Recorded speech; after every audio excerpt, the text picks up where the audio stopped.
Ini Mas Adi udah komplit menjelaskan, tapi saya mau melihat Bang Karni. Pertama, saya udah ngomong ini dengan segala hormat kepada purnawirawan kita ya, purnawirawan. Saya juga anak purnawirawan Bang Karni, walaupun tidak sehebat beliau-beliau itu. Jadi saya pasti sangat respect lah kepada purnawirawan. Memang tadi Bang Karni bilang banyak banyak purnawirawan di belakangnya ketika 8 tuntutan itu, ya. Memang itu dilampirkan, tapi kan yang ke DPR ini berapa? 1 kalau nggak salah. Fokusnya pemakzulan Gibran. Ya, yang tanda tangan itu hanya 4 jenderal itu, Bang Karni. Jadi oke, secara negara demokrasi kita tadi aspirasi biasa lah ya.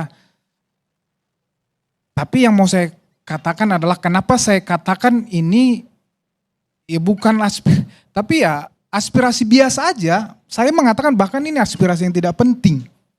Ya, dan cenderung provokatif. Ya, pertama tadi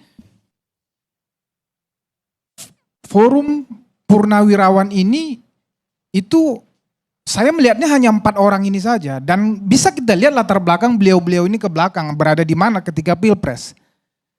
Yang kedua, jadi ini saya melihat hanya individu-individu, jadi terlalu elitis, Bang. Terlalu elitis ini isu ini, Bang.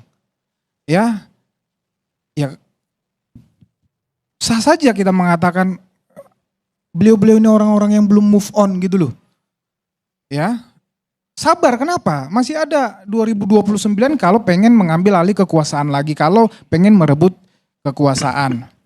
Nah, kemudian ya saya katakan provokatif. Kenapa ini saya katakan provokatif, Bang Karni ya? Dasar mereka ini kan putusan MK ya, 90 Bang Karni, tadi udah dijelasin. Ini syarat pencalonan, Bang. Syarat pencalonan dan ini sudah tuntas sebetulnya. Ya, Bang Refli nanti nambahkan jelasin. Ini udah tuntas, proses mekanisme untuk mempertanyakan putusan ini sudah tuntas semua. Ya. Beliau-beliau itu di dalam usulannya itu mengangkat undang-undang kekuasaan kehakiman. Ya, yang kira-kira menyatakan kalau ada konflik kepentingan keluarga harusnya keputusan itu bisa dibatalkan, kan kira-kira gitu. Nah, sementara yang namanya putusan MK, itu diatur secara khusus oleh Undang-Undang Dasar kita, Undang-Undang Dasar 1945, bahwa putusan MK itu final dan mengikat. Sementara tadi Undang-Undang Kekuasaan Kehakiman itu di bawah Undang-Undang Dasar. Artinya Undang-Undang Kekuasaan Kehakiman itu tidak berlaku terhadap putusan MK. Kan begitu. Nah, itu satu hal. Kemudian kalau mendasarkan dengan putusan MK yang saya katakan tadi, Mas Adi juga sebagai syarat pencalonan, harusnya ini satu paket dong dengan Pak Prabowo, kan begitu. Ya, presiden dan wakil presiden, karena putusan MK itulah ya Pak Prabowo bersanding dengan cawapres Gibran. Nah, artinya yang dipermasalahkan sebetulnya itu yang kenapa Pak Jokowi mengatakan ini satu paket. Karena memang sebagai syarat pencalonan. Tetapi ya saya katakan tadi semua itu sudah dilewati, sudah selesai. Nanti dikatakan lagi ada putusan etik terhadap Anwar Usman. Itu juga sudah dijawab dengan putusan pengadilan juga. Jadi benar-benar sudah selesai, Bang. Ya, itu yang mau saya katakan, tidak ada lagi sebetulnya alasan yang ya mengada-ngada lah, Bang. Makanya saya katakan itu tidak penting. Ya. Kemudian saya mau saya sambung lagi sedikit lagi tadi, nggak tahu karena ini syarat pencalonan, kenapa fokusnya misalnya saya katakan tadi provokatif, kenapa fokusnya hanya ke Gibran? Apa beliau-beliau itu nggak berani sama Presiden Prabowo? Makanya saya katakan artinya mereka itu mau mengajak Pak Prabowo mungkin supaya nih kontra dengan Gibran Solo. Kan kira-kira itu terus kan narasi yang dimainkan. Saya bisa saja mengatakan seperti itu. Makanya saya katakan provokatif, Bang. Kemudian yang saya mau tambahkan lagi, nah nanti juga pakar tata negara, tadi juga Mas Adi mengatakan ya kan ada 6 syarat itu ya, pelanggaran hukum ya. Kalau oke lah, saya sepakat ujungnya ini di parlemen ya, tetapi kan masyarakat akan melihat nih, karena konstitusi kita mengatakan terbukti pelanggaran hukum, Bang. Oke, nanti di MK yang membuktikan. Tetapi secara kasat mata, secara gamblang masyarakat akan melihat nih. Ya, masyarakat melihat pelanggaran hukum apa ya yang pernah dilakukan Gibran. Ya. Pengkhianatan terhadap negara, korupsi, suap, pelanggaran tindak pidana berat lainnya apa? Di proses hukum aja tidak pernah, kan begitu ya. Jadi tersangka aja tidak pernah. Sehingga kalau konstitusi ini dikangkangi oleh prosedural, katakan langsung lompat kepada parlemen, ya saya rasa ini juga bahaya, Bang. Masyarakat bisa melihat, ya masyarakat juga akan terpecah stabilitas, ya karena mengangkangi hukum yang saya katakan tadi, mengangkangi konstitusional. Jadi saya juga percaya stabilitas politik ini akan goyang, Bang. Ya, itu satu hal. Kemudian juga legal rationnya saya bilang tadi, di mana ini? Ya, sebagai pakar hukum kita, ya masyarakat hukum harus mempertanyakan ini. Di mana rasional hukumnya ini, legalnya ini, kan begitu. Nah, kemudian juga banyak hal, kedaulatan rakyat juga dikangkangi nanti di sini. Kalau kuculuk-kuculuk misalnya ini tadi langsung lompat ke parlemen konstitusi, balik lagi prosedural itu, loh jelas kok. Dan 58% Gibran ada di situ. Gitu loh. Sehingga ya masyarakat ini akan terpecah yang merasa katakan di pihak Gibran ini tidak akan tinggal diam juga. Itu yang saya katakan ini provokatif adu domba. Ya. Ini terlalu elitis. Gitu loh. Ini tidak baik untuk bangsa dan negara kita ini ke depan, Bang. Ya. Pemerintahan sekarang sedang fokus untuk memajukan ekonomi kita, mensejahterakan rakyat.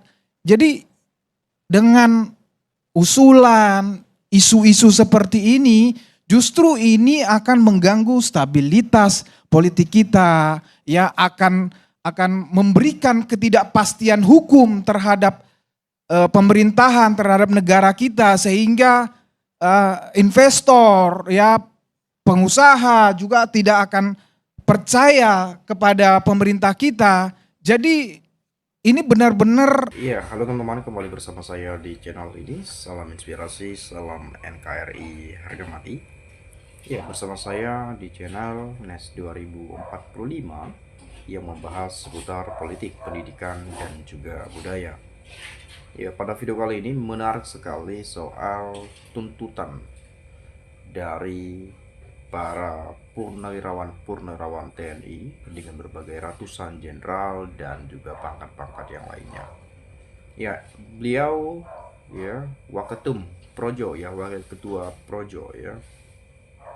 Tentu tadi beliau menyampaikan bahwa ini kita melihat orang-orang yang menuntut ini orang-orang yang dulu menjadi tim sukses di Pilpres. Jadi artinya mungkin ya dikatakan kamu sakit hati ini, nggak terima kekalahan, belum move on dan lain-lain. Itu yang sering juga digaungkan oleh orang sebelah gitu ya, oleh pihak-pihak pendukung Gibran. Tapi kita harus fair di sini bahwa ya kita tidak boleh mengatakan hal-hal semacam itu. Tentu kalau kita menyadari ini masuk akal juga tuntutan yang disampaikan. Oke lah, misal kalau memacu pada putusan 90 tahun 2023 soal usia, ya itu kan sudah sah secara hukum, dan bila mana ada dugaan pelanggaran, keterlibatan, dugaan kecurangan dan lain seterusnya itu telah selesai di sengketa pilpres di Mahkamah Konstitusi pada 2024 yang lalu. Jadi sudah sah, dan sehingga juga terjadinya pelantikan di 20 Oktober. Lalu ya PT UN juga telah memutuskan, itu kan sempat juga PDIP menggugat ya syarat ya PT UN, Pengadilan Tinggi Tata Usaha Negara juga tidak menerima ya atau menolak gugatan itu. Ya, mereka memutuskan mungkin soal syarat administratifnya Gibran sebagai calon wakil presiden pada saat itu. Tapi di sisi lain, kalau ada pondasi kuat atau dasar-dasar hukum yang kuat untuk memakzulkan Gibran, bisa saja dilakukan. Meskipun tidak mudah, meskipun tidak gampang, bukan berarti tidak bisa. Nah, itu satu hal yang perlu kita garis bawahi. Nah, bisa saja kalau kita melihat posisi Gibran saat ini dengan pengalaman beliau misalnya, kompetensi yang dimiliki misalnya, kapasitas yang dia punya misalnya, secara pengalaman saja lah, gak usah jauh-jauh lah kita membahas ke sana. Secara pengalaman apa sih yang sudah pernah dilakukan oleh Gibran? Apa sih pengalaman Gibran? Ya, wali kota Solo itu pun baru menjabat berapa tahun. Ya, meskipun kita belum pernah menjabat seperti beliau. Tapi ya sebagai pemimpin, apalagi sekelas wakil presiden, ya tentu harus perlu banyak pengalaman. Ya memang kita tahu sejauh ini ya Gibran katanya wakil wapres ya, ban serap lah atau apalah. Tapi mungkin ini ada muncul kekhawatiran di pikiran dari para si penuntut, misalnya ketika mengetahui bahwa Gibran pengalamannya, kapasitas potensinya, sewaktu waktu misalnya Pak Prabowo sebagai presiden berhalangan tetap dan yang menggantikan adalah Gibran, mau dibawa kemana negeri ini dengan pengalaman Gibran yang sangat minim? Ya mungkin itu kurang lebihnya. Tapi ada juga hal-hal yang untuk mungkin saja bahwa Gibran sudah tidak lagi memenuhi syarat, misalnya seperti kalau misalnya terlibat narkoba, korupsi, perbuatan tercela, dan satu lagi ya, Askus Kakun Fufafa yang diduga kuat itu milik Gibran. Kalau memang terbukti itu punya Gibran, maka besar potensinya juga itu sebagai alasan untuk memakzulkan Gibran ya. Tapi oke lah, tadi banyak disampaikan oleh beliau ya, karena juga bahwa ya ini wapres dipilih langsung oleh rakyat loh ya, oleh rakyat 58%. Jadi Anda ngapain nuntut ini, ngapain ini itu dan segala macamnya, dipilih langsung oleh rakyat. Oke lah, kita punya pengalaman sejarah ya, Bung Karno dimakzulkan, Pak Harto mundur, BJ Habibie laporan pertanggungjawabannya tidak diterima atau ditolak gitu ya, Gus Dur dimakzulkan. Sudah banyak pengalaman, tapi itu presiden-presiden ya. Ini wakil presiden yang ingin dimakzulkan. Apa? Kenapa? Bayangin sekelas Soekarno, Bapak Proklamator Indonesia, dimakzulkan. Pak Harto misalnya, beliau legowo mundur ya, meskipun bukan legowo tapi ya dia mundur meskipun mungkin dalam keadaan terpaksa atau apalah ya. Gus Dur dengan sukarela Ya, mengundurkan diri itu beliau. Jadi udah banyak contoh lain. Apalagi sekelas Wapres ya bisa-bisa saja saya rasa. Cuman bedanya itu tadi, Gibran yang dipilih langsung oleh rakyat. Ya, kalau membaca pada putusan 90 itu ya kecil harapannya karena itu sudah dikatakan pas sengketa pilpres. Tapi kalau saya katakan tadi ada perbuatan ini itu ya boleh-boleh saja lah ya. Di sini saya coba lihat beberapa komentar saja ya. Saya nanti akan upload juga video selanjutnya ya. Yang belum move on itu minta 3 periode ditolak. Kemudian memaksa anak yang belum masuk usia sebagai capres, tapi aturan dipaksa dengan merubah aturan melalui tangan DMK. Waktu kampanye bansos yang buat masyarakat kamu manfaatkan buat kampanye. Jangan-jangan benar juga nih, karena 3 periode ditolak, ya Pak Jokowi nyodorkan anaknya dengan mengupayakan segala cara agar bisa dia berkontestasi lalu memenangkan beliau. Barangkali juga seperti itu. Ya kan kita nggak tahu juga ya. Bisa-bisa saja seperti itu, siapa yang tahu kan gitu. Kemudian kami rakyat tetap mendukung Prabowo, Gibran dimakzulkan saja. Rakyat sudah mau. Jadi ini bukan mengarah pada Presiden Prabowo, tapi mengarah pada wakilnya Gibran. Ya. Nah, di sini lagi nih. Saya sebagai warga negara Indonesia sangatlah malu punya wapres seperti Gibran. Secara legitimasi Gibran cacat konstitusi dan cacat etik. Jadi kesimpulannya Gibran layak mundur atau dimakzulkan sebagai wapres. Di samping itu Gibran sangatlah tidak layak dan tidak kompeten sebagai wapres. Nah itu bisa kita lihat. Oke lah soal di MK, oke lah MK udah salah gitu ya di MK itu ya. Tapi ini kompetensi ya. Oke lah mungkin secara legitimasi Gibran udah sah lah misalnya. Ya meskipun ya masih kontroversi juga sampai sekarang. Tapi secara kompetensi, secara kemampuan dan kapasitasnya itu udah cocok belum kan begitu ya. Kemudian lebih cepat lebih baik dimakzulkan saja. Gibran memang satu paket dengan Pak Prabowo yang rakyat pilih Pak Prabowo bukan Gibran. Nah, yang dipilih rakyat Pak Prabowo bukan Gibran meskipun banyak efeknya juga sebetulnya. Tapi jangan salah loh, pendukung Pak Prabowo itu udah banyak banget bertahun-tahun itu ya. Kalau dalam dunia kriminal ada istilah cold case ya, dan ketika itu dibuka kembali itu bukan berarti belum move on. Negara hukum itu berpihak pada korban, harus adil, itu sebabnya undang-undang dibentuk. Segala hal yang melanggar undang-undang harus ada konsekuensinya, yaitu mendapatkan hukum negara yang berlaku. Kata-kata belum move on itu pernyataan terbodoh. Misalnya HP-mu hilang, terus kamu mencurigai seseorang karena ada bukti-bukti yang jelas dan kamu ingin menyelidikinya kembali. Itu bukan selalu berarti belum move on, tapi kita harus berpihak pada keadilan dan agar jangan menormalisasi. Itu tadi, kenapa harus selalu gak move on? Ini tuntutan yang bukan main-main, ya. Diresponlah dengan nalar logika yang sehat yang bisa kita terima dalam akal pikiran yang jernih kan begitu. Ini bayangin ada tuntutan yang sangat serius, ditanggapinya belum move on, gimana sih? Aduh, pusing-pusing saya mikirin kalau begini ya. Oke lah, mungkin teman-teman punya pendapat lain silakanlah sampaikan di komentar ini ya. Itu saja mungkin dari saya. Terima kasih, salam dan sampai jumpa.